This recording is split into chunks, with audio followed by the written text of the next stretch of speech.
Vai estourar uma revolução aqui na Alemanha. Essas palavras de advertência me chocaram profundamente enquanto eu vasculhava as notícias no fim de semana. Sim, e realmente já chegamos ao ponto em que a revolução está prestes a acontecer, ou talvez apenas a vontade do eleitor seja considerada. Aliás, se você quiser apoiar este canal, eu ficaria muito feliz com um like e uma inscrição.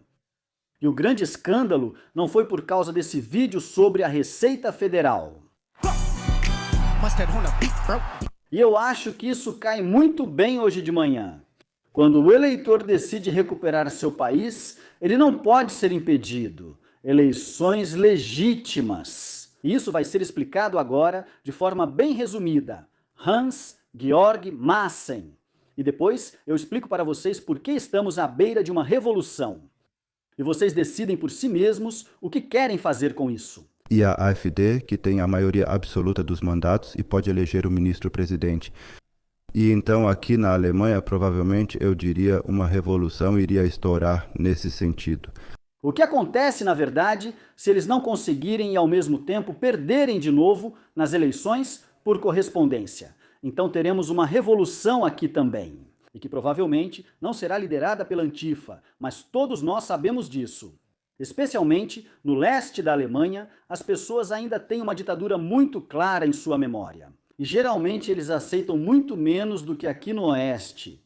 E eu gostaria de reforçar isso rapidamente, porque é algo realmente muito importante para mim. Vocês sabem o que aconteceu ontem em Genebra? Não? Então vou mostrar isso rapidamente para vocês. Na Suíça está-se desenhando um não à limitação da imigração e do número de habitantes. Em um referendo, 55% votaram contra a iniciativa do partido de direita SVP, de acordo com uma projeção. Aliás, durante dias foi propagado que, de forma alguma, se deveria criar um limite máximo para a migração. Agora, por exemplo, existem centros de acolhimento e muitos países já não conseguem mais receber pessoas. Então, ontem aconteceu exatamente o que tinha que acontecer. E foi por uma maioria bem apertada. E foi realmente apertado, mesmo depois de terem recorrido à propaganda estatal pública. Aconteceu então que a Suíça disse: não, nós podemos receber todos. Aliás, foi exatamente isso que eu mostrei para vocês há 3-4 semanas naquele vídeo sobre Höcke que eu fiz. Eu vou colocar o link no final novamente. E foi exatamente isso que aconteceu ontem. E os tumultos, bem, eles foram perceptíveis. Tentaram simplesmente destruir Genebra, deixar tudo em ruínas. Ontem, na Suíça. Porque as pessoas simplesmente não estão mais dispostas a receber pessoas aleatoriamente. Depois sim pagar taxa de proteção, por exemplo, nas escolas. Para que as crianças frequentem a escola normalmente, mas lá não podem comer no Ramadã. Muitos suíços não aceitavam mais isso. Mas, bem, especialmente entre as pessoas que, por exemplo, não tinham filhos, isso funcionou ontem, que preferem sair por aí com tábuas de passar roupa e, sei lá, usar grupos de trabalho para passar roupa. Mas vamos continuar ouvindo aqui com Hans-Georg Maassen. Ele realmente resume muito bem a questão. De modo que a esquerda política fará de tudo para impedir que a eleição do ministro-presidente pelo parlamento aconteça. A esquerda política surtou ontem.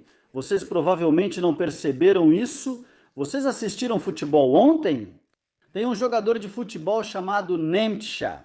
Ele é super cristão, desceu do ônibus com uma Bíblia na mão. E ontem já estavam dizendo, será que ele precisa mesmo polarizar tanto andando com uma Bíblia na mão? Aliás, eu ouvi falar desse jogador de futebol pela primeira vez quando ele se manifestou publicamente sobre a morte de Charlie Kirk e já naquela época disse que era um sinal político muito ruim. Depois disso, proibiram ele de falar. E tenho que ser sincero, ontem ele reuniu seus adversários, formou um semicírculo ou um círculo e rezou junto com o time adversário. E a esquerda política ficou furiosa. Agora querem proibir isso imediatamente. Por quê? Bem, porque isso passa a mensagem errada aqui na Alemanha. Aliás, tenho que dizer que fiquei feliz de ter assistido aos alemães ontem. Acho que devo pegar as bandeiras. Escrevam aí nos comentários, devo talvez trocar a bandeira por uma de tecido e deixá-la aqui para sempre? Escrevam aí embaixo. Gostaria de saber sua opinião, se talvez devêssemos também polarizar um pouco. Inacreditável. Acho que o cordão sanitário vai desabar e provavelmente vai enterrar o próprio construtor desse muro. Por outro lado, Aconteceu o pior dos cenários. A CDU se distanciou ontem. Sim, ninguém em Saxônia-Anhalt fez nada voluntariamente com esse Sigmund Ulrich. Sim, nunca fariam nada junto com Sigmund Ulrich. E agora olhem só como esse cordão sanitário está sendo tão discutido e depois me digam como essas duas pessoas estão reagindo uma à outra, sem que eu vá explicar isso para vocês.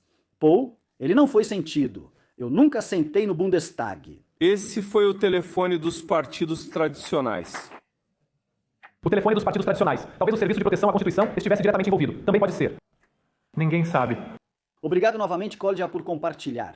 Ontem, Aktien Mitkupf me enviou isso no X e fiquei muito grato. Então, eu realmente tenho que dizer, essas duas pessoas, eram como Jan von Hagen e Tino Kruppala, Ines Schwertner e Alice Weidel. Eles se odiaram até o último grau por causa disso. Por isso ele colocou a mão ali e disse algo como sim, e ainda telefone dos partidos tradicionais, minando o Serviço de Proteção à Constituição. Então eu sim vi algo completamente diferente e vi duas pessoas que provavelmente se respeitam mutuamente pelo trabalho que fazem. E eu vi ali duas pessoas que claramente não são inimigas, mesmo que, é claro, hoje de manhã tudo tenha sido negado pela CDU. O que não convém que seja verdade, simplesmente é negado. E ele só queria tirar o microfone dele porque queria desmenti-lo. Eu vi algo bem diferente de mentiras, mas escreve aí embaixo para mim se eles estavam sentados juntos de forma amigável. Ou sim, como Jan von Hagen e Tino Kruppala, eles mantêm sua ala direita. e esse também é um ponto que ela acabou de mencionar, surge uma situação perigosa porque há uma perseguição incrível contra as pessoas e organizações do outro lado do cordão sanitário. Elas são demonizadas. Bem, e o que fazer quando os cidadãos deixam de acreditar nisso? E sim, eu sei, muitos viram as pesquisas no sábado, pouco antes do jogo da Copa do Mundo, só mais uma vez, rapidamente com CDU e SPD, ambos conseguiram ganhar um ponto cada, porque desta vez não brigaram tanto nesta semana. E porque muitas notícias ainda nem tinham sido consideradas, entre elas essa total desescalada na cabeça do chanceler com coisas do tipo criem seu próprio podcast ou algo assim. Só fico me perguntando, sim, se essa demonização acabar, agora imaginem só, eu percebi isso de novo ontem, meus sogros estavam lá. Sim, e eles já foram o número 6 e 7 em uma lista, ou seja, em uma lista eleitoral, e agora subiram para o 1 e 2. Aqueles que estavam em posições mais altas foram discriminados no trabalho, depois as crianças foram atacadas e sofreram bullying nas escolas, simplesmente porque os pais estavam nas listas eleitorais da AfD. Esse não é um partido eleito democraticamente. Aliás, isso começou logo depois que a AfD foi rapidamente reclassificada para uma categoria mais alta. Então, na verdade, a gente nem sabe mais em que categoria ou de que forma estamos sendo classificados. Porque isso muda aqui, especialmente na Baixa Saxônia. Uma hora é de um jeito, outra hora é de outro. E quando perguntei, eu também perguntei agora porque estou sendo classificado como extremista de direita. O que eu fiz de forma bem explícita à direita, e eu, como vocês provavelmente podem imaginar, não recebi nenhuma resposta sobre isso. Eles não me disseram por que eu deveria ser considerado extremista de direita só porque faço críticas. Isso não pode ser, e muitos outros também pensam assim. Fica, é claro, aquele gosto amargo. Será que agora é só uma questão de destruir o adversário político para continuar se beneficiando? Como se fosse o diabo, é demonizado, como se a AfD governasse, teríamos uma tomada de poder como sob Hitler e haveria campos de concentração, e essa demonização é feita de forma consciente. Sim, mas se você olhar, por exemplo, as bandeiras da Antifa e dos nacionalsocialistas, aí você não pode de jeito nenhum comentar que elas têm bastante em comum, inclusive no que diz respeito às ações paramilitares que acontecem. Sim, Por favor, não faça isso. Não olhe de jeito nenhum para as bandeiras, especialmente as preto, branco e vermelhas daquela época. Vocês sabem quais são. E ao mesmo tempo, olhe para a bandeira da Antifa. Só pensa maldade quem vê paralelos aí, também agora com os Freikorps andando pela cidade para manter as pessoas sob controle. Ah, você sabia que estão arrancando as bandeiras da Alemanha dos carros atualmente? Isso destacaria o nacionalismo aqui, mesmo com a Copa do Mundo acontecendo. E eu tenho que dizer claramente, nos últimos 2 anos eu não assisti, mas fiquei sabendo pelo chat GPT que a Alemanha foi eliminada nos últimos 2 anos. Ontem eu assisti novamente a seleção alemã e quer saber? Eles ganharam de 7-1 e eu assisti em forma de protesto. E como eu disse, se vocês comentarem aí embaixo, tipo, ei, deixa a bandeira aí mesmo, deixa ela pendurada, então eu compraria uma bandeira de tecido e ainda colocaria ela lá fora.